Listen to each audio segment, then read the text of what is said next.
Anti-Brett Kavanaugh activists berating Republicans in an attempt to stop the vote on the Supreme Court nominee. Look at this.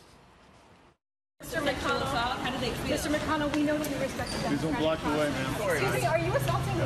Excuse me, am I being assaulted right now? Why are you putting your hands on her? She's walking. Senator McConnell, do you always turn your back on women like this?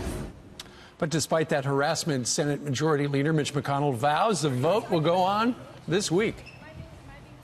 Their goalposts keep shifting,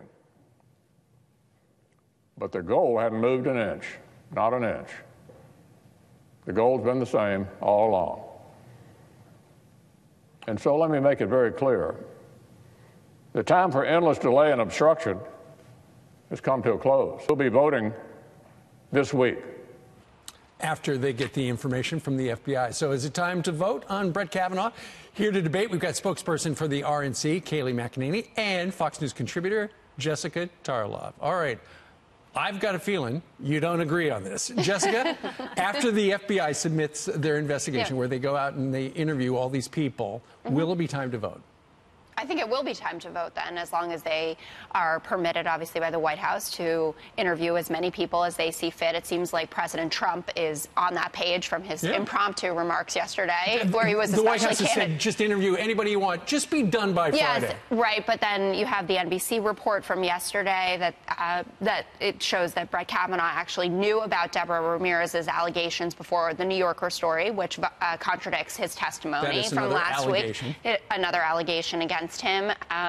Hopefully the woman who's come forward, Kelly Burcham, I believe is her name, she said that she's reached out to the FBI twice and they haven't gotten back to her. Right. So we need to make sure that the FBI is covering every single lead here. But after the report comes back, absolutely, it's time for a vote. And, you know, Kayleigh, it looks as if some of these activists who are not pro-Kavanaugh people have been very effective. You know, they were able to corner Jeff Flake. Now they've cornered Mitch McConnell out at the airport. What do you think about that particular kind of tactic? Well, I can tell you this. There's one person who will not be intimidated, and it is Mitch McConnell. He is subject to these kind of protests, these crazy protests all the time on immigration and other issues. And as he said with the immigration protests, this is not about persuasion. This is about intimidation. This is the Democratic Party of Maxine Waters. It's a ridiculous tactic for these activists to be in an airport yelling that the Republican Party is the party of pro-rape.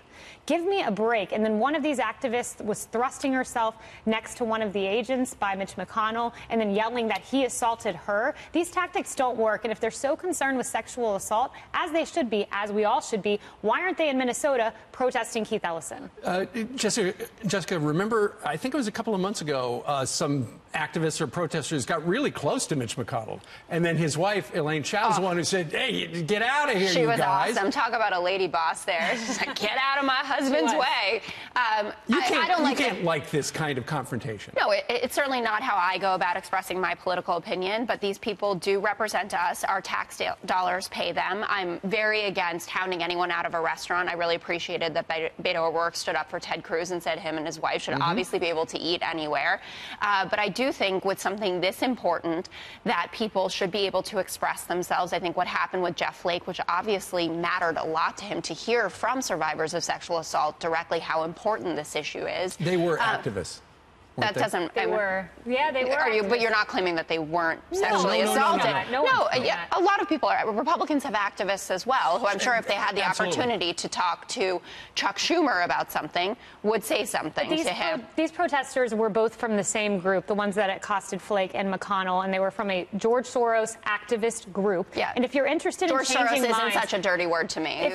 True. If you're interested in changing minds, go to their offices, have a dialogue, have a conversation. Don't kneel on the sidelines at an NFL game. Don't accost someone in an elevator. Don't push someone out of a restaurant. Go have a dialogue. That's what it should be about. Well, the kneeling, if your problem is getting in people's way and accosting them, kneeling then seems like the exact appropriate thing that you should be doing when you're protesting for criminal justice reform and racial and social justice reform in this country. So, but that's another week where I'm sure we'll get back to the NFL. We will. Indeed. All right. Ladies, thank you very much. Great Thanks a lot. Congratulations on the cookbook. Cookbook's out today. Congratulations. Everyone cook. There you go. Tells you to. On both sides of the aisle.